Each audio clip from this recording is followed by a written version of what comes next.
Hey, stop scrolling. Are you looking for homes in the Twin Cities metro area and you're trying to figure out which suburb is the right one? Have you heard of this one called Farmington? You want to figure out if it's full of just a bunch of farms? Well, then stay tuned, buddy, because this video, we're gonna do just that. Take a look.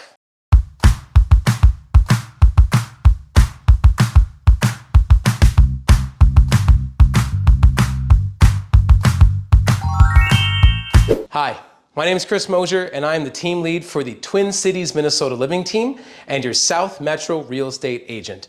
Me and my team, we've been at this a minute. We've been selling houses across the Twin Cities for 16 years, helping dozens of families and interested buyers just like you. Whether you're planning a move in 6 days or 60, if you see this information, you find it useful, and you want to know how we could connect the dots for you and your situation, shoot us a message, drop us a line, give us an email, and we'll help you make a smooth transition to anywhere in the Twin Cities. So, without any further ado, let's get into today's video.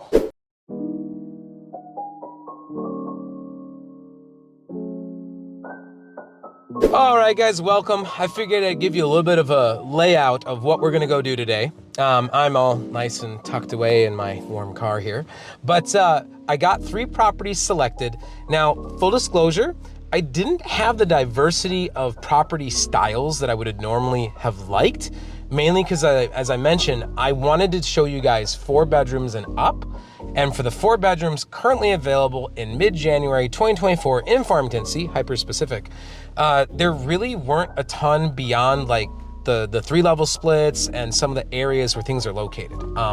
But what I was able to do, what I lacked in that, I was able to take us from more the west side of Farmington, which is an important distinction because it gets closer to Lakeville. Lakeville has more attractive schools and it has more increased demand.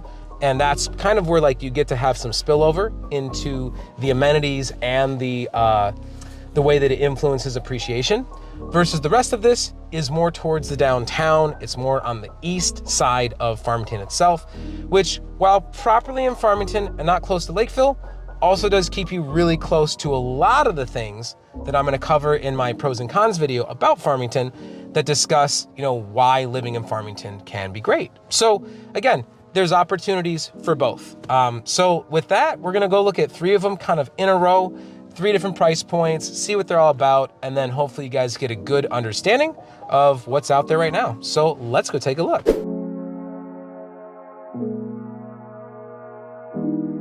All right, guys, stop number 1. We're actually here at the Autumn Glen edition on the west side of Farmington.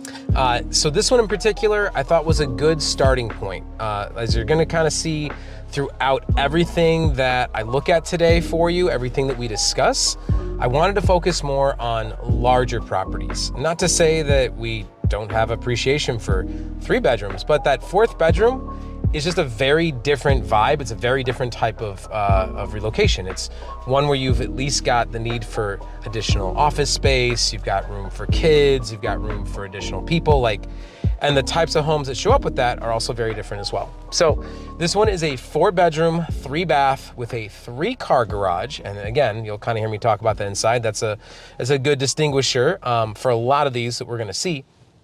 This one in particular I chose because it's a previously owned. It's one that's already been built and they're already done, they've moved out. It's just easy to show, easy to talk about moving into.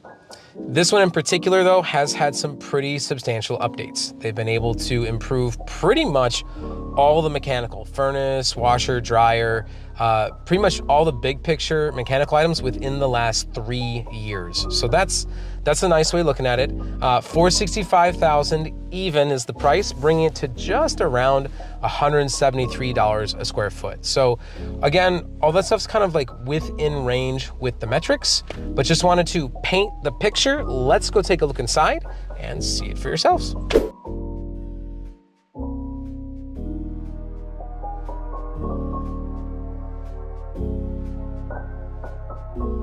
All right, guys, welcome inside. Like I said before, I'm gonna try to make this a little bit more interactive. So immediately kind of coming in here, this is a 3-level split. Now, if you've heard in some other videos, These multi-level split entries, they're kind of unique to Minnesota and a few parts of the Midwest. So if you're watching this from outside of Minnesota, you're probably like, what the hell does that mean? But the reality is they're meant to have just, you know, kind of like you'll see here with the staircases, like every couple of steps, you've got a new living area. And that's really how the house is divided in terms of like sections and subsections. So right off the bat, you come in here, they've obviously taken some time to update the countertops. That's great. There's a gas range. Everybody's looking for one of those, and some matching stainless behind me. And then again, you've got a good window outside the actual sink. That's, believe it or not, I get asked that more than you'd think. So I can see they've done some good things. This is all probably the original cabinetry. You're gonna see a lot of that cedar grain wood throughout a lot of the homes that are built around this time period. Again, if there's not a real need or desire to update it, that kind of ends up being the reason why. Now, I'm gonna see if this translates onto camera, but here, there is a deck. It does go down, but I'm trying to see, can you sense the fact that it's kind of like off to an angle?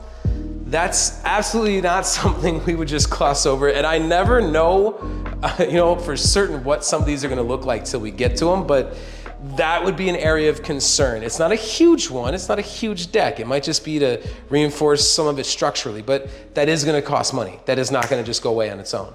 Obviously this would be where you'd have like the dining room, you know, kind of like kitchen area offset. As we go further, there's always a choice of up or down. I love basements. I always go downstairs first. So, coming down here, they did a really good job. A lot of open space.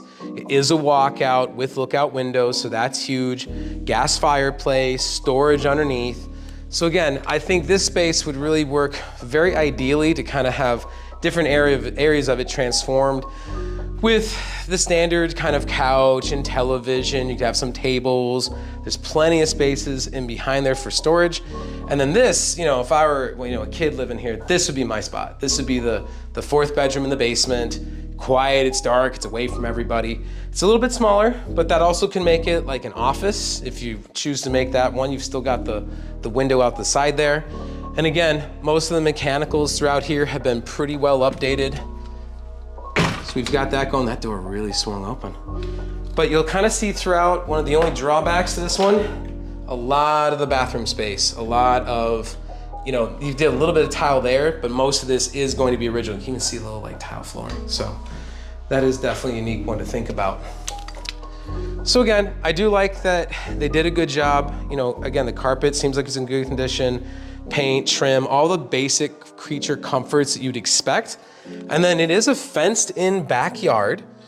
And there's still plenty of side yard and front yard to speak of. And then on the side there, you've actually got the play set for the kids. And you know, in real estate, we say convey. That's when something comes with a sale, and it's something that would not normally be, you know, a part of a sale. Like, it is pretty well understood that your washer, your dryer, your mechanicals, those all come with, unless otherwise specified. Typically a play set, it's not necessarily something that does, but according to this one, it is available for this buyer if they wanted to keep it. So it's like a nice little extra perk, if you will. Coming back from the entrance, again, this is what I would call the mudroom. Very common in Minnesota that we have a space where you can just come in and like, I would say make mud, but you can put down everything from being outside in the harsh winters, having tromped around in like ice, snow, and mud. There's not really a seating area for it here, but there is a little closet, got the washer dryer. And then again, nothing fancy in the garage. It's just a garage, but it is a 3-car. And I think for anybody looking for 4 bedrooms and up, you know, obviously you've got more people, you've got a bigger family. The third stall is kind of becoming the new gold standard. I know people that are willing to accept less house on less acreage as long as they got that 3-car. So coming back up here quick, I'll give you guys a quick little preview. There we go. So this is another space that I would consider like pretty typical of some of these 3-level splits. You see here you've got like some of the higher windows. It looks out on 2 angles to it, but then there's like all this little like lattice work that overlooks the kitchen itself.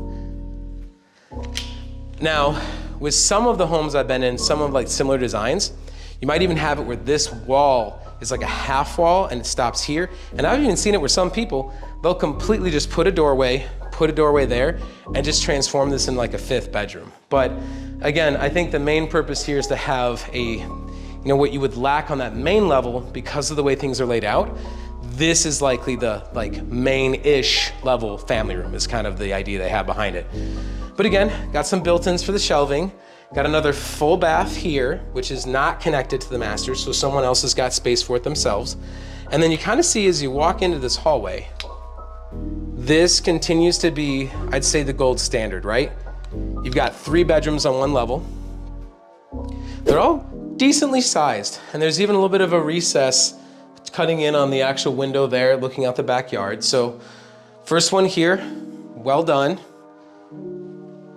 Similar, I'd say similar in scope, maybe a little bit smaller on the second. And then again, we get over to the third. This is and honestly guys, I don't get really hung up on if you call it the primary or the master. Like, I'm just using the colloquial terms that we have used for years and years for defining real estate, but this is definitely like the main bedroom, has a walk-in closet over to the side there, and then it has a 3/4 standing shower, but then also has the tub. Now, I would have liked more if I saw that tub as like an actual big soaking tub, just to have some more space. But again, at least you have everything right here. The people occupying this room don't have to leave, don't have to do anything else with it. But that's really what you have for this one today. Again, we're looking at just under 2,700 square feet.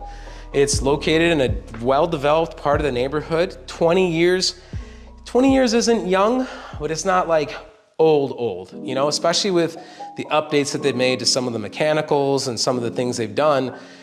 Let's just say that, the younger a home is, the higher the likelihood that some of the materials haven't worn out. Now, obviously that is a broad generalization, because I have seen new construction that is horribly wrong, but at least from some of those, hey, is this material completely gone? Is this, siding completely worn out? You do have a little bit more comfort that that's probably not the case with a home that's only 20 years old.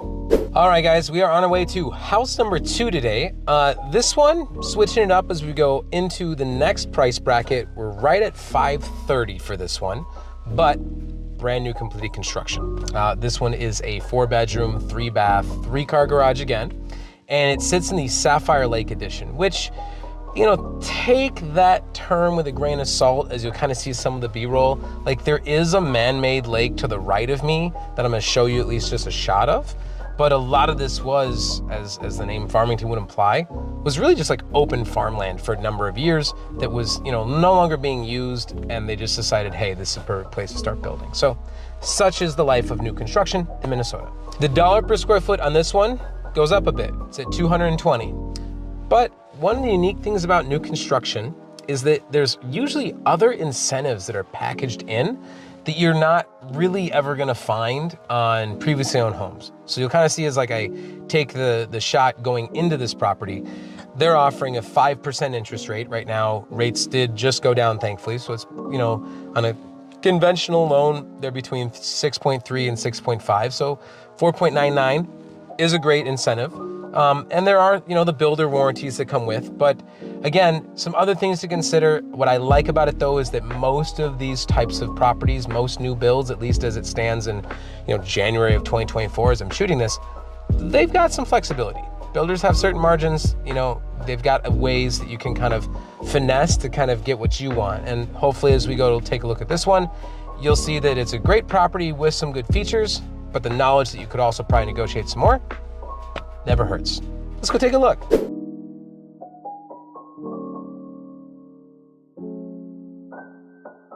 All right, here we are inside property number 2. So this one you kind of see right off the bat, and this is gonna be the case for this and the third one, it's more in line with where a lot of the modern homes are going because, well, it's a modern home. So right off the bat here, we've got a study, kids playroom, office area. Probably the only thing missing are maybe some French doors, which you could pretty easily install if you want to close this off. But it is nice that this overlooks the porch, which they actually do have a small amount of porch here. I'm seeing more and more porches in new construction. I like that. But again, just some available light right when you come in. And then that leads into the entire main level here. So again, this is gonna also be a multi-level, a 3-level split. This one's got a little bit of a different design where they kind of lead with the kitchen and they kind of keep that all right here so that it flows behind you into what would be a little bit of an eating area, a little bit of, just maybe like a 4 to 6 person table. They really don't make formal dining rooms in a lot of new construction anymore because most of Gen Z and millennial age individuals, we don't use those anymore. So again, there's still space. If you had to, you could probably expand into here for like, holidays and, festivities like that. But then this leaves it to be more of a traditional like family room, segregated from the rest of it area, put the TV against the wall. It looks out, and this, I mentioned earlier, I'm gonna turn this so you guys can see. So this is what this has been for many, many years. I don't know at this time that the rest of it's all going to be developed, but they took some of the outskirts of it to make these particular additions. So again, something to think about. But it's got manufactured hardwood, nice trim throughout. It's got a good stainless steel package for it. And again, one thing that I thought was unique is they not only matched the aesthetic for like the cabinets and the knobs and everything else, but they did a good job kind of keeping things uniform from like one room to the next. Now, as I stated, I'm a basement guy, so let's go take a look there. Head down here. And again, 1 bedroom down here with a lookout window, which is nice. Again, decent amount of space. But one thing that I think is undersung about this property here, I'll show you on this adjacent door. Thing's sturdy. I mean, there's more storage underneath there too. I don't really go in the creepy dark parts of these. I just let you look at that through the camera. But this is a solid core door. And a lot of the properties you see in kind of like the older homes, they were built as hollow core because they were cheaper, easier, and like nobody really thought of it back then. So yeah, that's one like nice little creature comfort that I've seen in this property is that all of them are like this. They've got some like the updated knobs to go throughout. And then here in the mechanical, I don't normally get into mechanical rooms, but I like that they took some of the additional flooring, some additional tile they have in the basement bathroom, for example, and they laid it down here. You got your hookups for where the washer and dryer would be, and then you've already got some built-in cabinets. So just a nice little piece that they, decided to add into this one.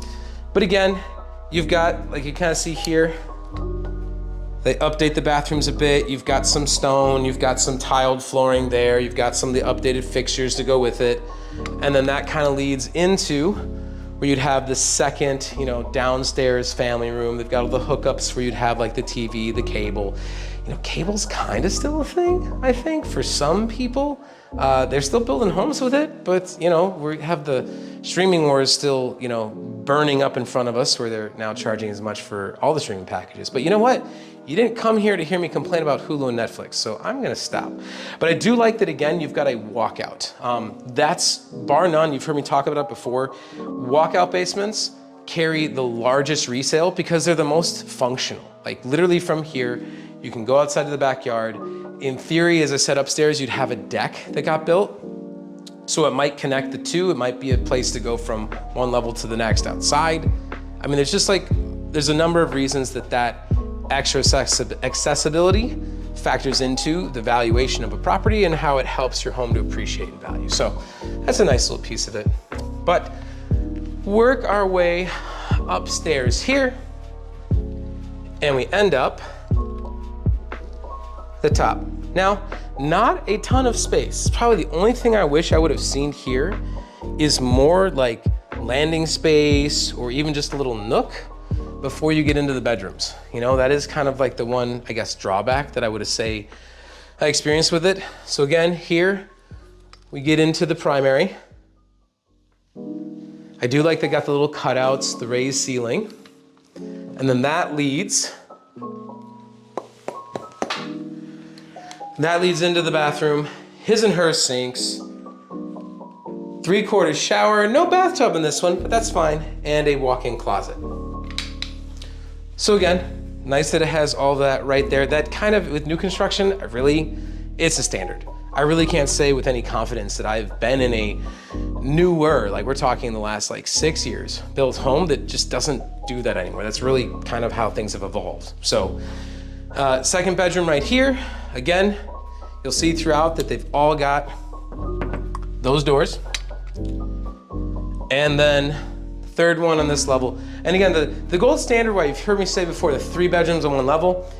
For the first-time home buyer that's just starting a family, for the move-up buyer that has some young kids, still like grade school-ish, this is why, because it just keeps everybody close, keeps everyone level. And even if that's not you, the reason I bring these hints and these details up is because it's gonna factor into your future resale of who's looking for your type of home. What kind of avatar, what kind of buyer is likely looking to do this? Well, if these are features they're looking for, that helps your home to appreciate, that's all. And then you've got a shared bathroom up here with a tub.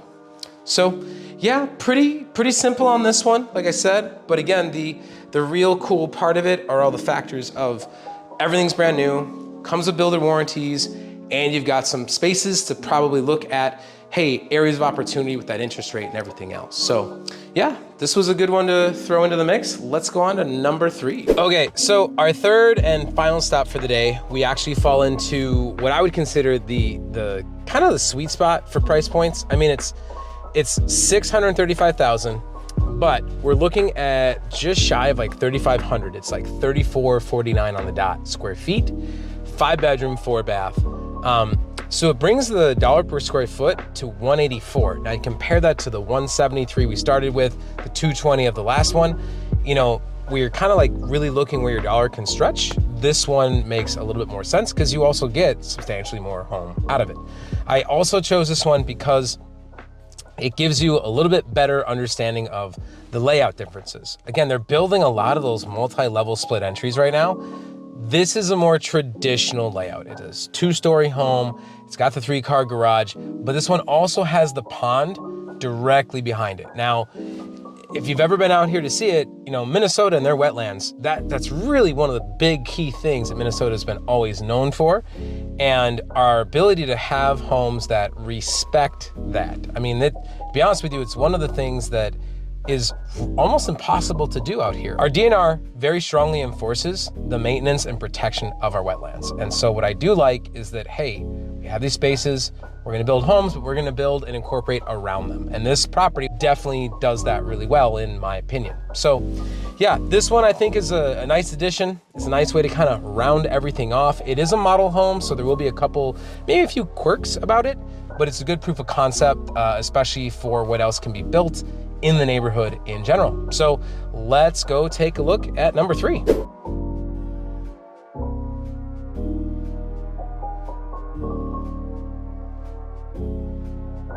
Property number 3, I am probably the most excited about this one.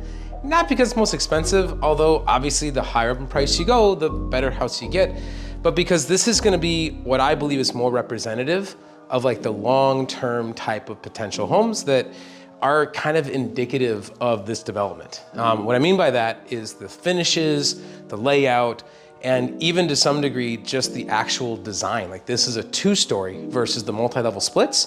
And you can see like right off the bat how that factors in with like the large, very clear distinction between dining room, kitchen, family room.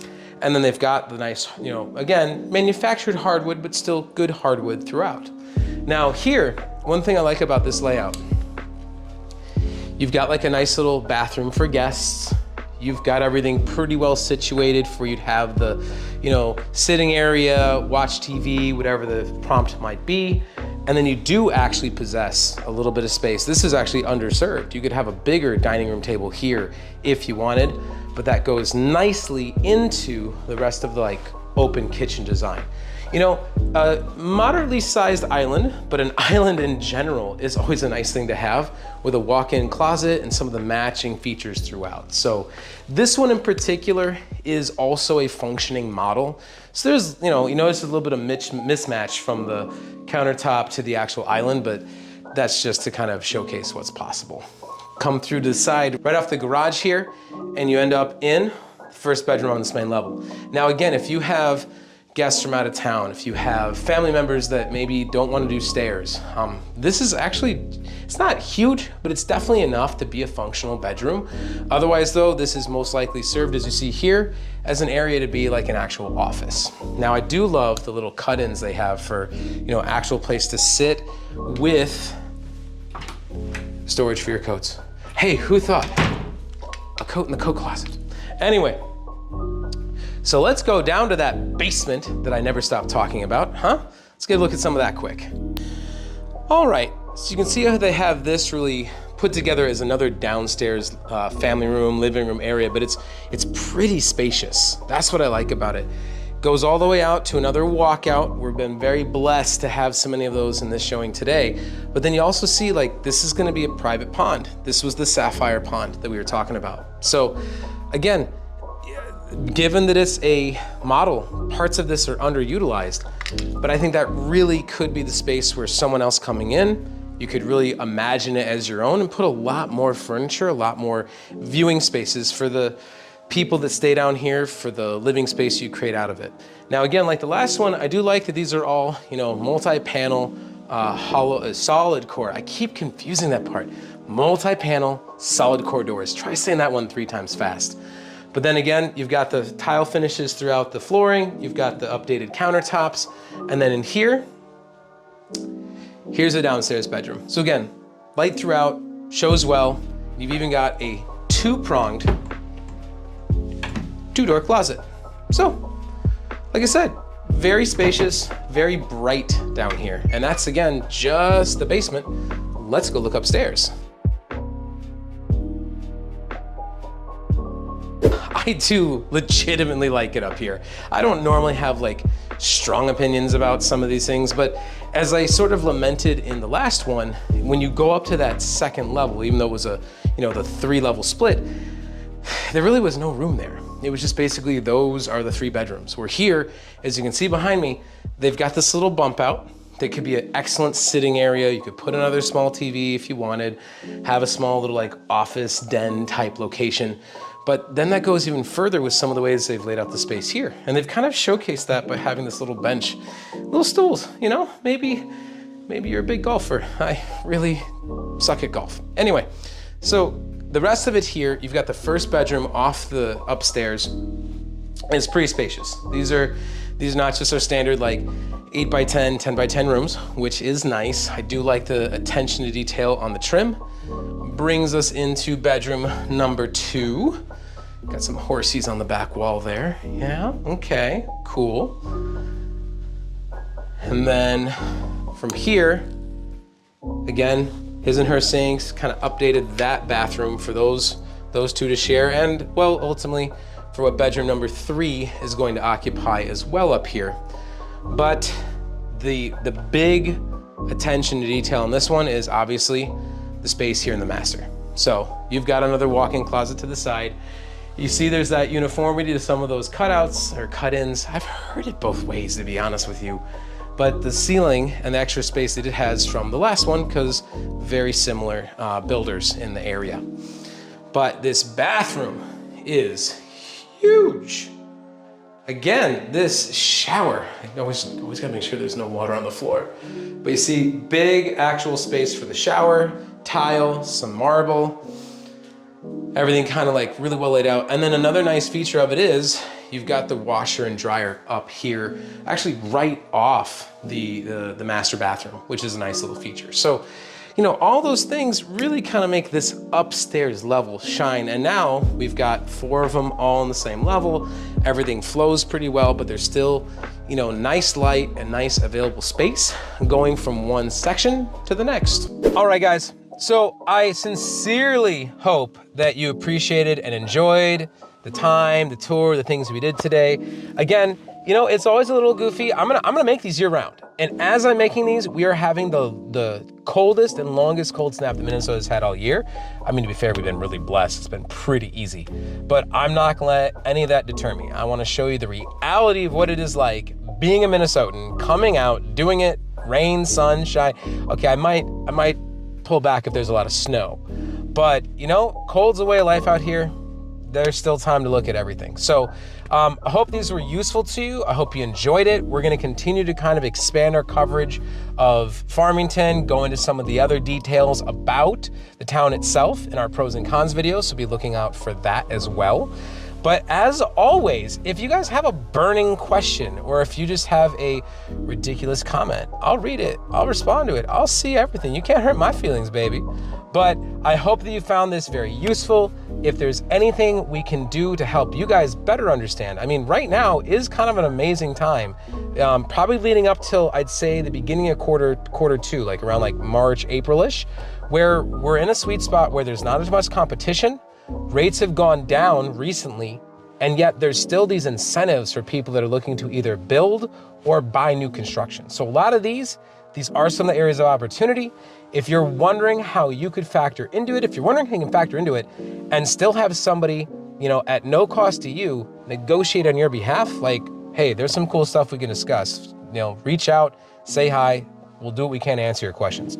But otherwise, thank you guys for always taking the time. It really validates the hell out of it that someone is watching these, and I will catch you promptly at the next one.